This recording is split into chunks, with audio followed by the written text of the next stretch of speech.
So as you can see, a good reaction on the first test drive. Let's see why I'm so excited.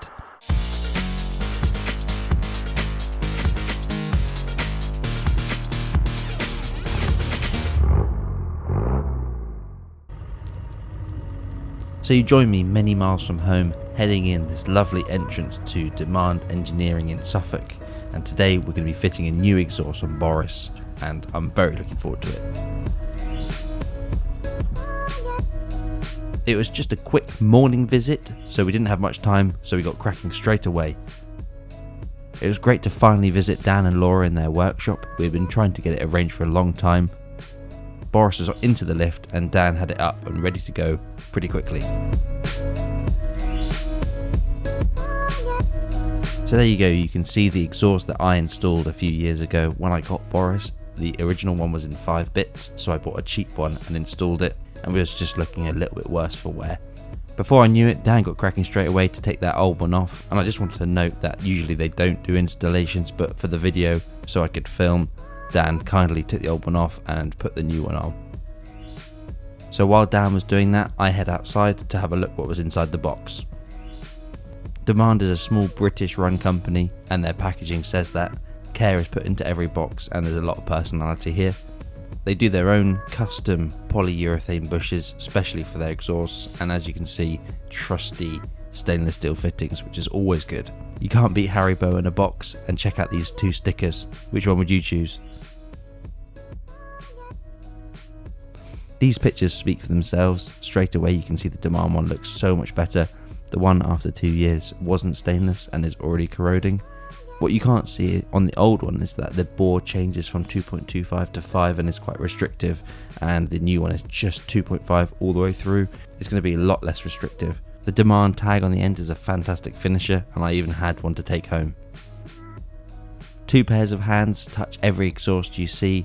Laura is on the bending machine making sure all the pipes are bent to shape, and Dan's in his workshop welding it all together on the jig. The finishing is just incredible, and I spent the whole day there, and every single process is done in-house, not just in Britain, in Suffolk, in their workshop, which is rare these days. It's great to see a master at work and be in a workshop that has seen a lot of great projects.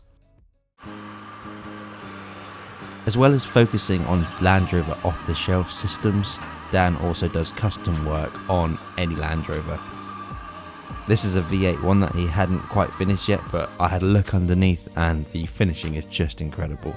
This is one of their custom ones, which is a valved exhaust. It has a electronic switcher to go from a big silenced muffler to completely straight through, cut down at the dump pipe, and it can sound absolutely stealthy or extremely loud and obnoxious and fantastic. While Pi the dog runs away with one of the bushes, Dan got Boris back up and we got cracking with the install. This isn't a tutorial, but one thing to note is when you're installing it on a 300 TDI like mine, you'll have to turn the mount round to this position, and that matches all other Defenders. While it was up in the air like this, we could have made a tutorial video of how to install it, but actually the process is really simple. There's just 3 parts and a few bolts. The downpipe goes on first, nice and easy, and now the middle section with the sport silencer. The great thing about this sport silencer is it's very low profile, made in-house, and it has no baffles in it whatsoever. As you can see in this shot, it's still a complete straight through, but it just takes some of that drone out and refines the sound to be really nice. So from the back of that sport silencer, as you can see, Dan's trying to slot that wiggly bit of metal through, and it takes a little bit of a jimmying to get it into position, but when it's finally there, it's a nice and easy fit. You look like a Jedi.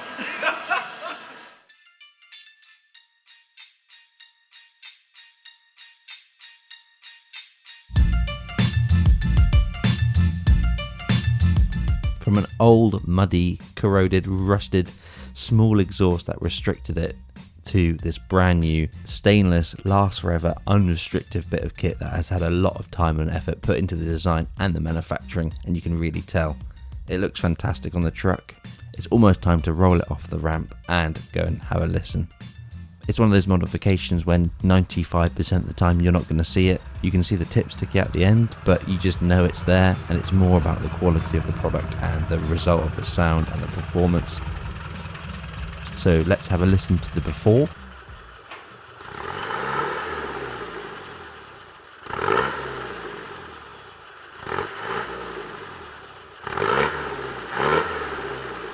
and the after.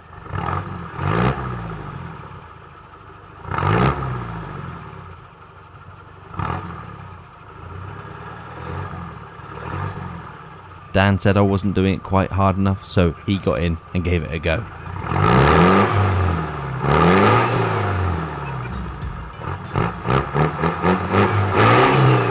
Unfortunately, the camera and the microphone are never going to do it justice, but trust me, it sounds amazing.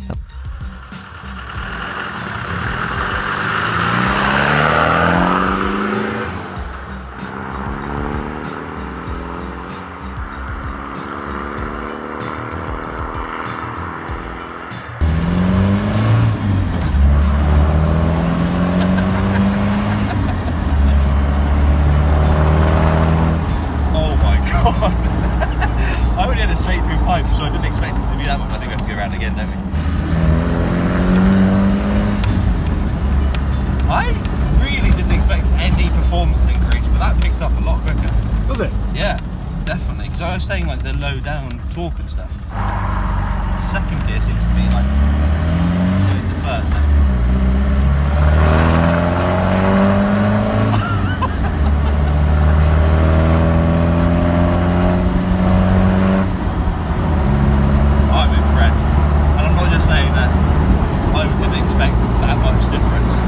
So if I wind the window up and you're in fifth, and then just kind of give it a bit at 60 miles an hour or whatever.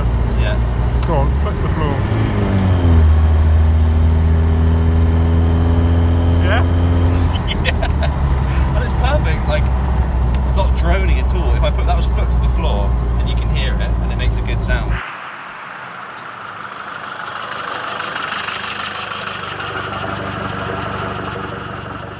With a test ride under my belt and a smile on my face, the morning with Demand was over. A few months later, I caught up with them at the Billing off-road show, and that's where these pictures are from.